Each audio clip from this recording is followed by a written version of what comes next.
Christmas lights കാണാനായിട്ട് London വരെ പോകാമെന്ന് പ്ലാൻ ഇട്ടു. വീക്കെൻഡ് ആയ കാരണം എല്ലാവർക്കും അവധിയായിരുന്നു. അങ്ങനെ പോകാമെന്നും പറഞ്ഞ് എല്ലാവരും ഒരുങ്ങാൻ തുടങ്ങി.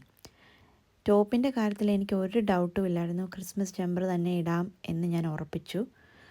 പക്ഷേ സ്കേർട്ട് ഏതിടണമെന്ന് എനിക്ക് തന്നെ കൺഫ്യൂഷൻ. അങ്ങനെ ഒരു 3 സ്കേർട്ട് സെലക്ട് ചെയ്ത് ഞാൻ 3ഉം ഇട്ട് നോക്കി. കണ്ണാടിയുടെ മുന്നിൽ നിന്ന് അങ്ങോട്ടും ഇങ്ങോട്ടും എല്ലാം തിരിഞ്ഞു നോക്കി ഏതിടണം. അവസാനം ഒരു സ്കേർട്ടിൽ ഞാൻ ഉറപ്പിച്ചു.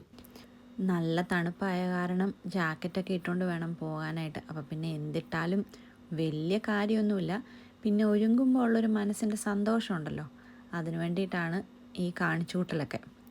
പിന്നെ ഞങ്ങൾ ഓർത്തു ചാൻസ് കിട്ടിക്കഴിഞ്ഞാൽ കോട്ടൊക്കെ ഊരി മാറ്റിയിട്ട് ഇച്ചിരി തണുപ്പ് സഹിച്ചാണേലും 1-2 നല്ല ഫോട്ടോസ് ആ ലൈറ്റിൻ്റെ അടുത്ത് നിന്ന് എടുക്കാമല്ലോ എന്നോർത്താണ്.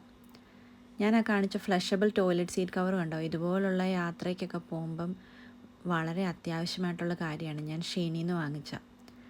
അങ്ങനെ ജാക്കറ്റൊക്കെ സെലക്ട് ചെയ്ത് ഞങ്ങൾ ലണ്ടനിലേക്ക് പോയി.